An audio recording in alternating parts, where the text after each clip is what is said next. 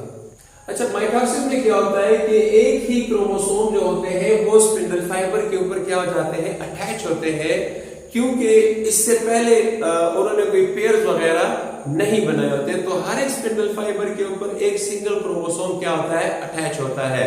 لیکن اگر ہم اس کے مقابلے میں میوسس کے اندر دیکھیں تو چونکہ انہوں نے اس سے پہلے کیا بنائے ہوتے ہیں؟ پیئرز بنائے ہوتے ہیں, تو وہی جو پیئر ہوتا ہے وہ کیا ہو جاتا ہے کہ اسپنڈل فائبر کے اوپر اٹیچ ہوتا ہے.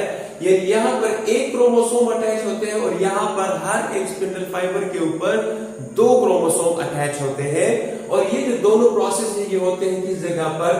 میٹافیز اور میٹافیز 1 یعنی کہ میٹافیز کے اندر واقع ہوتے ہیں.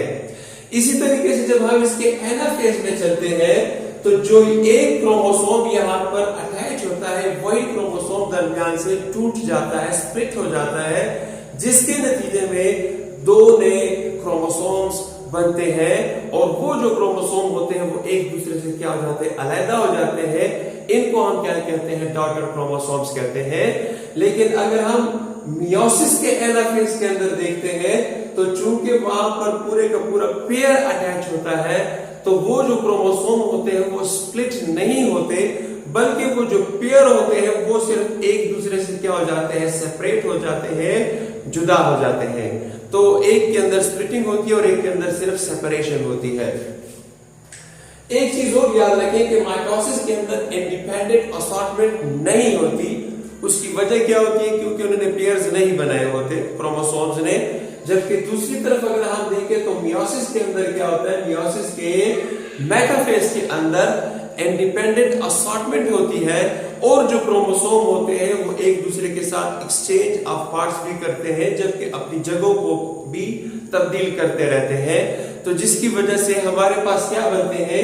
گیمیٹس کے اندر انتہائی بہت زیادہ ویریشنز پیدا ہوتی ہے. تو یہ عمل صرف اور صرف کس چیز کے اندر ہوتا ہے؟ میوسس کے اندر ہوتا ہے, اور یہ ہوتا ہے میٹافیز 1 کے اندر یہ عمل ہوتا ہے. نیکسٹ ڈفرنس جو اگر ہم اس کے اندر دیکھیں تو سپلٹنگ ہونے کی وجہ سے یعنی کروموسوم جب دو حصوں میں تقسیم ہو جاتے ہیں تو یہاں پر کروموسوم کی جو تعداد ہوتی ہے وہ کیا ہو جاتی ہے؟ ڈپلیکیٹ ہو جاتی ہے, یعنی ڈبل ہو جاتی ہے. فار ایگزامپل اینافیز کے اندر اگر ہم ہیومن سیل کی مثال لیتے ہیں تو اینافیز کے اندر ہیومن سیل کے اندر یہاں پر 92 کروموسومز موجود ہوتے ہیں, جو کہ 46 جو ہوتا ہے اس کا کیا ہوتا ہے؟ ڈبل ہوتا ہے, جس میں 46 کروموسوم ایک طرف چلے جاتے ہیں اور 46 کروموسوم دوسری طرف چلے جاتے ہیں. یہی وہ فیز ہوتا ہے جو ڈٹرمائن کرتا ہے کہ جو مائٹوسس ہوتا ہے اس کے اندر کروموسوم کی تعداد کانسٹنٹ رہے گی.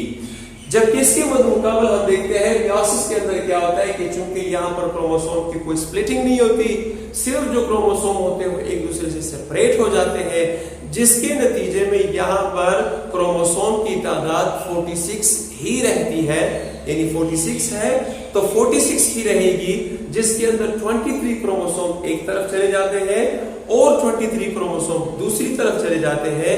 اور یہی وہ فیز ہوتا ہے جو ڈٹرمائن کرتا ہے کہ کروموسوم کی تعداد جو ہے وہ اپنے اوریجنل تعداد کے مقابلے میں کیا ہوگی؟ ہاف یعنی نصف رہ جائے گی. اچھا, نیکسٹ ڈفرنس ہے وہ کیا ہوتا ہے کہ جو مائٹوسس ہوتا ہے this helps in asexual reproduction یا vegetative reproduction.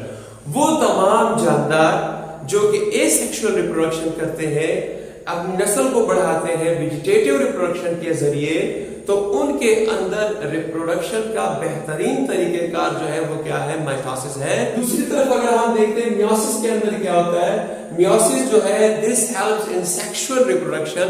وہ تمام جاندار جو سیکشول ریپروڈکشن کرتے ہیں اور اپنی نسل کو بڑھاتے ہیں تو اس عمل کو واقع ہونے سے پہلے میوسس کا عمل ان کے اندر کیا ہوتا ہے؟ واقع ہوتا ہے.